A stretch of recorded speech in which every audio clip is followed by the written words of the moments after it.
Natural farming को बढ़ावा मिले, डीजल पंप की जगह सोलर पंप्स का उपयोग बढ़े। और हम तो किसान के बेटे हैं, किसान की बेटियां हैं।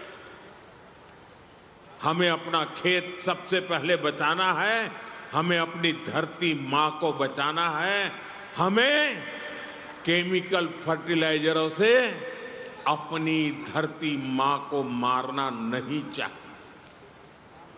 हमारे खेत को बचाना है, हमारी धरती मां को बचाना है। और इसलिए मैं आप सबसे आग्रह करूंगा कि आप अपने गांव में हर किसान भाई बहन को केमिकल फर्टिलाइजर से मुक्ति का रास्ता बताइए, नेचुरल फार्मिंग की तरफ ले जाइए। नमस्कार, नीरव मंदिर यूट्यूब चैनल पर आपનું સ્વાગત છે। વર્ષો પહેલા વડાપ્રધાન શ્રી ઇન્દિરા ગાંધીએ દેશમાં સોનું ન ખરીદવાની જનતાને અપીલ કરેલી હતી। હવે ફરીથી વર્ષ 2026માં પ્રધાનમંત્રીએ સોના, ખાતર અને પેટ્રોલ પર પ્રજાને કરકસર અને વપરાશ કરવાની ભલામણ ઉપર વાત કહી છે। આર્થિક રાષ્ટ્રવાદ સાથે તેને સંકળાવવામાં આવે છે। અત્યારે ભારતની ખાતર બાબત ઉપર આપણે નજર કરીએ તો ભારતમાં 1.25 લાખ કરોડનું ખાતર સબસિડીનો ખર્ચ છે એ અત્યારે સરકારને આવે છે। ખાતર સબસિડીની અંદર ખેડૂતોને પોષણક્ષમ ભાવે ખાતર મળી રહે તેના માટે બજાર ભાવ અને ખેડૂતો દ્વારા ચૂકવવામાં આવતી કિંમત વચ્ચેનો એક તફાવત છે એ જોવા મળતો હોય છે, જે સરકારના ફાળે એ ખર્ચ ભોગવવાનું રહે છે। હવે સરકાર છે એ રાસાયણિક ખાતરમાં યુરિયા, ફોસ્ફેટ અને પોટાશનો વધુ પ્રમાણમાં ઉપયોગ છે એ ખેતીની અંદર કરે છે, ખેડૂતોને આપે છે, પણ તેની નિર્ભરતા છે એ રાષ્ટ્રીય નથી, વિદેશો ઉપર નિર્ભર જોવા મળે છે। જે હવે અત્યારે ઈરાનના અને અમેરિકાના યુદ્ધની અંદર રાજતંત્રની અંદર સરકારને જોખમી લાગી રહ્યું છે। હોમર્સથી લઈને મલ્લાકાના અખાત સુધીના દરેક જગ્યાએ દેશનું જે ખાતર છે એ 30% ખાતર છે એ વિદેશ ઉપર છે એ નિર્ભર છે, દરિયાઈ માર્ગ ઉપર નિર્ભર છે। રશિયા દેશ ઉપર આપણી નિર્ભરતા ખાતરની 33% રાસાયણિક ખાતરની જોવા મળે છે।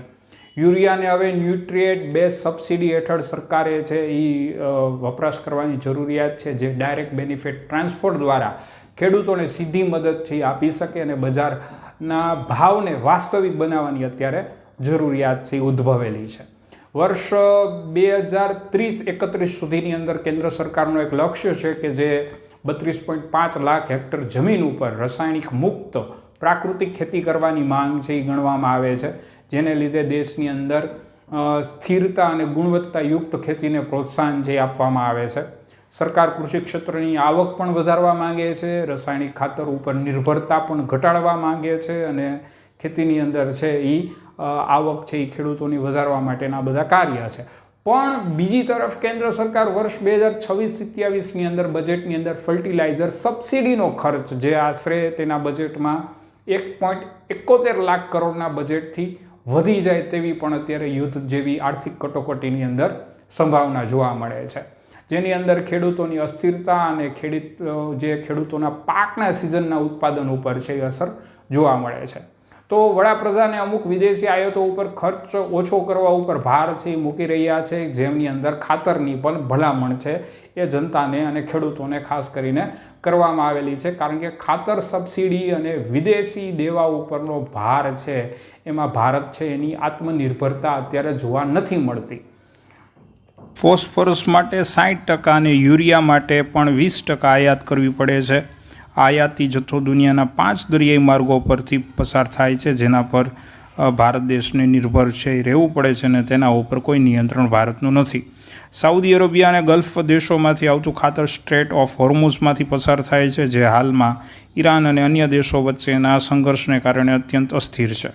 મોરોક્કોથી આવતો જથ્થો બાબા અલ મેડલ્સમાંથી પસાર થાય છે, જ્યાં હુથી બળવાખોરોના હુમલાના જોખમ છે એ સતત વધતા હોય છે। જોર્ડનથી આવતો પુરવઠો લાલ સમુદ્રના જોખમી માર્ગો પરથી આવતો હોય છે, જ્યારે કેનેડાથી આવતું પોટાશ જે ખાતર છે એ પેસિફિક મહાસાગર અને મલાક્કાની સમુદ્ર ધુની પાર કરીને ભારત પહોંચે છે। આ પાંચેય માર્ગો ઉપર જો કોઈ પણ જગ્યાએ ભૌગોલિક તણાવ છે એ વધતો હોય છે તો ભારતની જે કૃષિ વ્યવસ્થા છે અને ખાદ્ય સુરક્ષા ખોરવાઈ જતી હોય છે અને રાજતંત્ર મુશ્કેલમાં મુકાઈ જતું હોય છે। ખેતી એક એવો જુગાર છે અત્યારે કે જે ખેડૂતો દર વર્ષે બે મહાકાયી રાક્ષસો સામે રમે છે. એક છે ચોમાસું અને બીજું છે બજાર. આ બંને પરિબળો અણધાર્યા છે એ હોય છે અને ખેડૂતોને તેના ઉપર કોઈ જ તે નિયંત્રણ હોતું નથી, કોઈ જ તે અંકુશ નથી હોતું.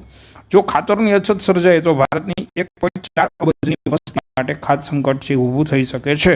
ભારતમાં સંયુક્ત રીતે યુરિયા ઉત્પાદન પ્લાન્ટ સ્થાપવા પર રશિયા અને ભારતનું મજબૂત આયોજન છે અત્યારે જોવા મળી રહ્યું છે, જે ભવિષ્યની અંદર ખાતર ક્ષેત્રે ભારતને સ્વનિર્ભર બનાવી શકે છે. ભૂરાજકીય ઉથલપાથલ ઉપર ગ્રામીણ અર્થવ્યવસ્થા અને ખેતીને સુરક્ષિત રાખવાની જવાબદારી છે એ અત્યારે મહત્ત્વની ગણવામાં આવે છે. સબસ્ક્રાઇબ નાઉ નીરવ મંદિર યુટ્યુબ ચેનલ.